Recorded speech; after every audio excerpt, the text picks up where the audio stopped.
Si sabes palabras en inglés pero no sabes cómo juntarlas, en este vídeo aprenderás cómo formar frases en inglés de manera correcta.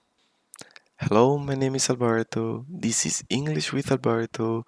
Y vamos a ver un curso de inglés real desde cero. Soy filólogo inglés y por lo tanto voy a ayudarte a que comprendas el inglés de manera correcta. Como podéis ver, el título del curso es Inglés real desde cero y vamos a trabajar 12 lecciones, ejercicios, resolución de dudas y una progresión real. Además de los vídeos y de los comentarios, en cualquier momento me podéis contactar con el enlace que tenéis en la descripción del vídeo. Si sabes palabras en inglés pero no sabes cómo juntarlas, en este vídeo aprenderás cómo formar frases en inglés de manera correcta. De modo que vamos a ver cómo formar una frase en inglés desde cero. Como podéis ver en pantalla, tenemos el primer ejemplo para entender cómo funciona lo más básico del inglés, que es el sujeto. ¿Vale? Tenemos la primera frase que está incorrecta, que tenemos It's raining today. Y la segunda frase que está correcta, It is raining today. Vale, esta frase significa está lloviendo hoy o hoy está lloviendo. Vale, vamos a poner está lloviendo hoy. Vale, ¿cómo formamos esta frase y por qué en español ponemos está lloviendo hoy? En español, si te fijas, no hay sujeto. ¿Vale? ¿Qué es el sujeto? El sujeto es quien realiza la acción de la frase, ¿verdad? En este caso, está lloviendo hoy, no hay nadie que realice una acción. Este tipo de frases, en español, se llaman frases impersonales, porque no las realiza una persona. Recuerda que en inglés tenemos los siguientes pronombres para formar los sujetos. Vale, como podemos ver, tenemos los pronombres de sujeto, que sería I, you, he, she, it, we, you y they, que equivaldrían en español al yo, tú, él, ella o eso, ya que el it se utiliza para cosas o animales, we, nosotros, you, vosotros y they, ellos. Pero entonces, si hemos dicho que el it se utiliza para personas y animales, ¿por qué en esta frase que tenemos aquí, It is raining today, eso no es una persona ni es un animal, simplemente estamos diciendo que está lloviendo hoy? Al ser una frase impersonal, que no nos referimos a ninguna persona, también se utiliza el it, ¿vale? Esa es una diferencia principal con el español, que en inglés siempre tenemos que llevar un sujeto, a diferencia que en el español, que lo omitimos, ¿vale? En este caso en español no se está omitiendo porque es impersonal, pero podemos poner el ejemplo con la siguiente frase. Vale, si nos fijamos en la siguiente frase, tenemos en español, voy al cine los fines de semana. Si os fijáis, aquí el sujeto está omitido, que sería yo, está omitido. Yo voy al cine los fines de semana. Sin embargo, en inglés siempre tenemos que decir I go to the gym at the weekends. El I, el yo, el pronombre sujeto siempre tiene que aparecer en inglés. Eso es algo muy importante que se tiene que quedar claro desde la primera lección. Vale, ahora si miramos a la derecha he añadido lo que sería la estructura de las frases en inglés, que sería sujeto, S de sujeto, V de verbo y C de complemento. Vale, vamos a verlo claramente eso cómo sería en una frase. I go to the gym at the weekends. En esta frase el sujeto, como hemos dicho, sería I. Vale, ahora para ponerlo de otro color, el verbo sería go, que es el verbo ir, yo voy. Y ahora el complemento sería todo el resto de la frase. To the gym at the weekends. El complemento, como su nombre indica, es lo que complementa una frase, lo que nos da los detalles. ¿Vale? Entonces, en este caso, la estructura es igual que en español.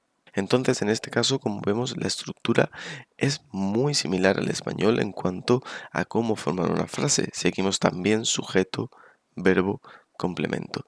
Solamente como el detalle que hemos visto, que en inglés el sujeto siempre lo tenemos que poner, a diferencia del español, y que en inglés, cuando la frase es impersonal, cuando no estamos hablando de ninguna persona, como en la frase de está lloviendo, siempre ponemos el sujeto it.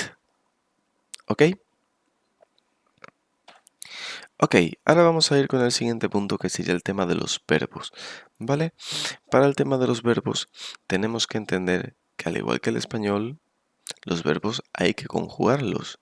Por ejemplo, el verbo caminar en español, tú tienes que conjugarlo. Si tú dices yo camino, ya no estás diciendo yo caminar. Caminar sería su forma base del verbo sin estar conjugado y yo camino sería la conjugación en presente de yo. Si dices tú caminas, lo estás cambiando la terminación, lo estás conjugando. No es lo mismo yo camino, tú caminas, él camina. Pues eso en inglés también aplica, ¿vale? Y para entender una cosa muy básica que es el tú. ¿Qué es el tú cuando hacemos un verbo? To work, por ejemplo. Vamos a poner con el verbo trabajar, ¿vale? To work. Este tú no es parte del verbo. Cuando veis el tú antes de un verbo no es parte del verbo. El tú lo que indica es que el verbo está sin conjugar. En español, tú dices trabajar. La terminación ar te dice que está sin conjugar, ¿vale? En inglés lo que te dice que está sin conjugar es el tú. Ese to antes to work significa que no está conjugado. Por lo tanto, to work significa trabajar sin estar conjugado. ¿Ok? Vamos a poner un ejemplo ahora conjugando el verbo to work con las diferentes personas, con los diferentes sujetos que tenemos y vamos a probar conjugándolo el verbo trabajar en presente simple, ¿vale? Solo a modo de prueba. Ahora no vamos a ver el presente simple, pero para que veáis que a diferencia del español, en inglés el verbo no cambia. En español sería yo trabajo, tú trabajas, él trabaja. Si os fijáis la terminación siempre cambia. En inglés es súper sencillito porque es I work, ¿vale? Yo trabajo. You work, tú trabajas. Lo único que cambia es la tercera persona, la famosa tercera persona del singular, que sería he, she, it works. ¿Vale? Le añadimos la S. Ese sería el único cambio que tiene en presente la conjugación del verbo work. Todo lo demás sería igual.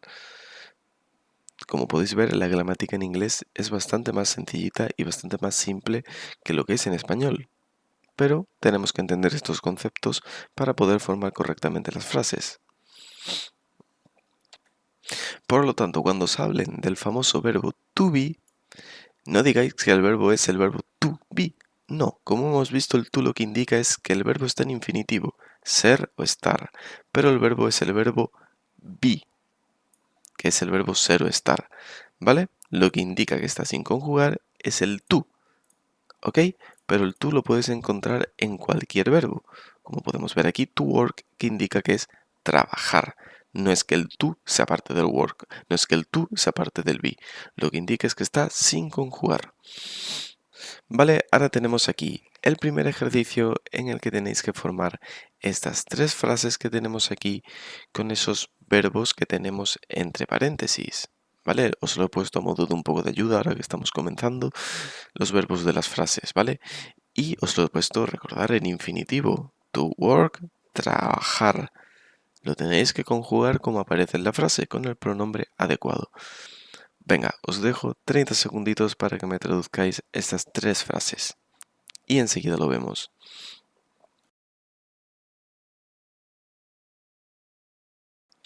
Vale, efectivamente la primera frase sería I work here.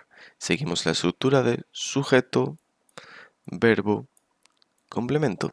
Y en este caso la primera persona, I, no se conjuga en el sentido de que no cambia la palabra, pero sí se conjuga, está conjugado, pero no se cambia la palabra, ¿vale? Sigue siendo work. Recordad que el presente simple solamente cambia la tercera del singular, he, she o it, ¿vale? Y ahí es lo que vamos ahora con el ella vive en Madrid, que sería she lives in Madrid, ¿vale? She lives in Madrid, lo ponemos aquí en azul para que quede más bonito. ¿vale? Sería she, tercera persona del singular, sujeto, verbo lives con S y complemento, in Madrid, ¿ok? Siempre en inglés, igual que en español, se dice en más la ciudad, in, ¿vale? Ya veremos más adelante cómo funcionan las preposiciones, ¿vale? Pero en este caso es muy similar al español. Y nos gusta el café.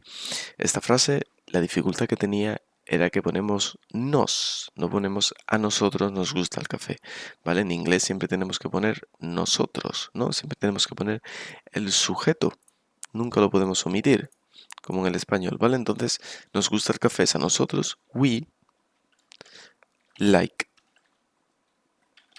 coffee, ¿vale? Nos gusta el café, ¿ok? We like coffee. Ponemos sujeto, nos gusta a nosotros, ¿vale? Like coffee. ¿Ok? Alright. Vale, y ahora aquí, llegados a este punto, dirás, Alberto, ¿y por qué no has traducido frase por frase y has puesto el café y has puesto solamente en la traducción café? Muy bien, porque el en español, que es el artículo, ¿vale? Que es el artículo, en inglés solamente se pone cuando nos referimos a cosas específicas. En este caso, estoy diciendo que me gusta el café en general, ¿verdad? No estoy diciendo que me gusta el café que me has hecho. En inglés, el de se pone cuando nos referimos a una cosa específica. Aquí estoy hablando del café en general, no del café que me has hecho. Si estuviera diciendo que me gusta ese café que me has hecho, diría que me gusta the coffee, pero the coffee que me hiciste. En este caso es coffee en general. Por eso cuando veáis, por ejemplo, una frase que sea las personas tal, tal, tal, ¿vale? Y esté hablando de las personas en general, la frase va a empezar directamente con people, tal, tal, tal. No empieza con the people. Pero si te refieres a unas personas en específico, sí empezaría la frase con the people. ¿Ok? Vale, vamos a ver si lo hemos entendido. El uso del artículo con este segundo ejercicio. Tenemos dos situaciones. La gente es amigable o las personas en la fiesta eran amigables. Bueno, gente y personas realmente es lo mismo, ¿no? Las dos palabras es people. People significa personas en plural, ¿vale? O gente. El singular sería persona, que sería person, ¿ok? Person, persona, people, personas o gente, ¿vale? ¿Cuál sería el caso genérico y cuál sería el caso específico? Si digo la gente es amigable, sería el caso G de genérico, ¿no?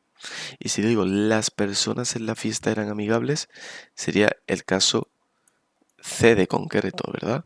Pues en el primer caso, la gente es amigable, sería people,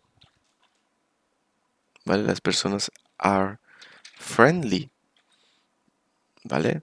No ponemos the people are friendly, ¿ok? Porque estamos hablando en general. Sin embargo, en las personas en la fiesta eran amigables, en ese caso sí estamos hablando de un caso específico, por lo tanto aquí sí se pone el de the people at the party, ¿vale? Were friendly, ¿vale? Ahora mismo no tenéis por qué saber por qué he puesto were, por qué he puesto are, ¿vale? Porque en el eran, aquí estamos hablando del pasado, aquí lo que me importa de momento es el artículo, ¿vale? Porque aquí de people y porque aquí people, ¿vale? Caso genérico, caso individual, ¿vale? Perfect, very good. Muy bien, pues hemos llegado al final de la primera lección y como ves en pantalla, si entiendes esto, el 60% del inglés ya no te asusta. En el siguiente vídeo vamos a ver cómo usar el verbo to be, un verbo súper importante, ¿vale? De manera correcta, ¿vale? Verbo to be, que como hemos visto realmente es el verbo be, ¿vale? To significa que está en infinitivo. En este vídeo hemos aprendido cosas y fundamentos muy básicos del inglés que nos van a ayudar a medida que avancemos las lecciones a entender de manera correcta por qué formamos las frases de esta manera, ¿vale? Deja like si te ha gustado el vídeo y suscríbete para estar informado de los siguientes vídeos. Y también puedes comentarme en los comentarios si tienes algún tipo de duda o puedes contactar conmigo a través del formulario que está en la descripción del vídeo si necesitas una atención más personalizada. See you soon in the next video, guys.